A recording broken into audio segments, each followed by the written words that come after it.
এই ভিডিওতে আমরা দেখব RMgX অর্থাৎ গ্রিগনার্ড রিয়েজেন্ট, যেখানে 8টা হচ্ছে একটা অ্যালকাইল গ্রুপ।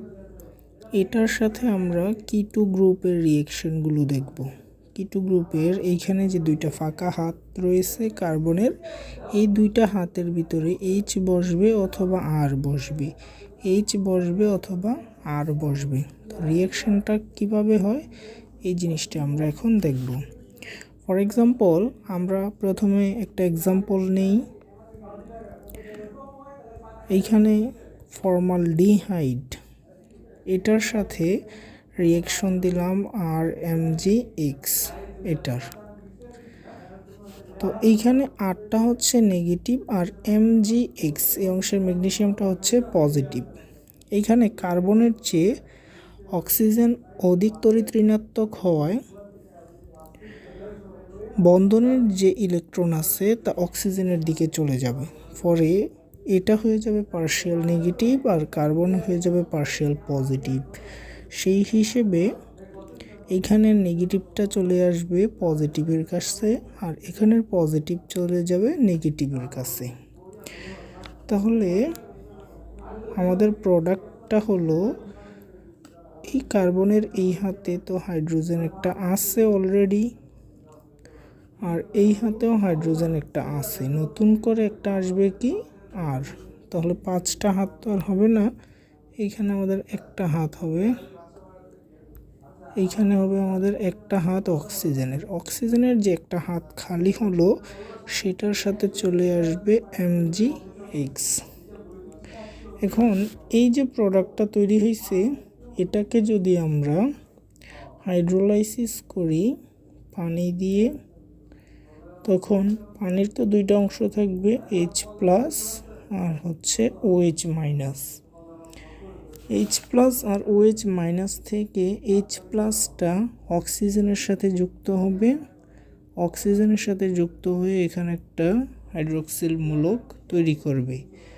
আর এইখানে হাইড্রোজেন আর হচ্ছে আর থাকবে, প্লাস ওই যে ম্যাগনেসিয়াম আর হচ্ছে X ছিল সেটার সাথে OH-টা চলে যাবে। আশা করি এতটুকু সবার কাছে ক্লিয়ার। এটা ছিল আমাদের 1 নাম্বার এক্সাম্পলটা। এখন যদি আমরা 2 নাম্বার এক্সাম্পলে যাই, সেটা অনেকটা এরকম হবে। আমরা প্রথমে এটা নিয়ে নিলাম, একটা হাতে দিয়ে দিলাম H এর পরিবর্তে R, আরেকটা হাতে দিয়ে দিলাম H। তো এখানে R' ইউজ করি যেহেতু আমরা এখানে RMgX ব্যবহার করতেছি। আগের মতোই এটা প্লাস এটা মাইনাস, আর এখানের ইলেকট্রনটা এদিকে চলে গেলে এটা পার্শিয়াল নেগেটিভ আর এটা হয়ে যাবে পার্শিয়াল পজিটিভ।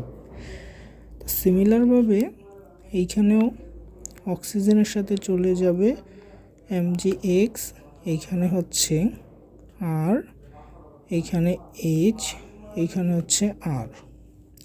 এটাকে আবার আমরা হাইড্রোলাইসিস করব। হাইড্রোলাইসিস করলে এই যে কার্বন আছে তার সাথে অক্সিজেন OH চলে আসলো, অর্থাৎ অ্যালকোহল হয়ে গেল। আশা করি এতটুকু সবার কাছে ক্লিয়ার। আচ্ছা, বাই প্রোডাক্ট আছে এখানে একটা, সেটা হচ্ছে MgOH-X। এটা গেল আমাদের 2 নাম্বার। 3 নাম্বারে আসবে কি? 3 নাম্বারে আসবে হচ্ছে এরকম এক্সাম্পল, যে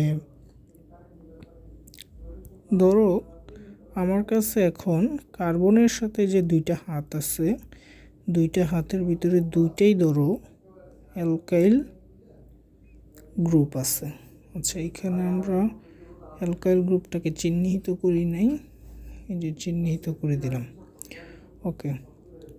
আর এখানে হচ্ছে RMgX। তুমি দেখো আগের মতোই সব কিছু হবে, জাস্ট ডিফারেন্সটা একটু খেয়াল করো।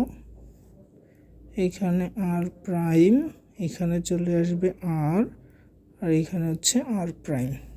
আবার পানি দিয়ে হাইড্রোলাইসিস করার ফলে এখানে OH, এখানে R প্রাইম, এখানে আর এখানে হচ্ছে R প্রাইম প্লাস MgOH(X). দেখো 3 নম্বরে যখন আমরা তৈরি করলাম আর MgX এর সাথে একটা কিটো যৌগ দিয়ে, অর্থাৎ একটা কিটোন যখন আর MgX এর সাথে আমরা যুক্ত করলাম একটা অ্যালকোহল তৈরি হইল, কিন্তু সেটা হচ্ছে 3 ডিগ্রি অ্যালকোহল। আবার যখন আমরা একটা অ্যালডিহাইডের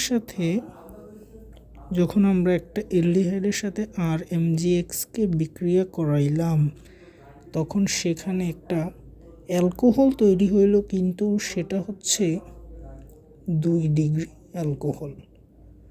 আর যখন আমরা ফর্মালডিহাইডের সাথে আর MgX এর রিঅ্যাকশন দিলাম, তখন যে অ্যালকোহল তৈরি হইল সেটা হচ্ছে 1 ডিগ্রি অ্যালকোহল।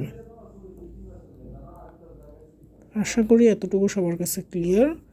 তো এক লাইনে যদি আমরা 3টা জিনিস বলতে চাই, সেটা হবে আর MgX এর সাথে যদি আমরা ফর্মালডিহাইড দেই 1 ডিগ্রি, যে কোনো অ্যালডিহাইড দিলে সেটা হবে 2 ডিগ্রি, আর যদি আমরা কিটোন দিই সেটা হবে 3 ডিগ্রি অ্যালকোহল। অ্যালকোহলই 3 ক্ষেত্রে তৈরি হবে, এক ক্ষেত্রে 1 ডিগ্রি, আরেক ক্ষেত্রে 2 ডিগ্রি, আরেক ক্ষেত্রে 3 ডিগ্রি। এভাবে তুমি তোমার ইচ্ছে মতো 1 ডিগ্রি, 2 ডিগ্রি, 3 ডিগ্রি অ্যালকোহল তৈরি করতে পারবা আর MgX বা গ্রিগনার রিয়েজেন্ট ব্যবহার করে।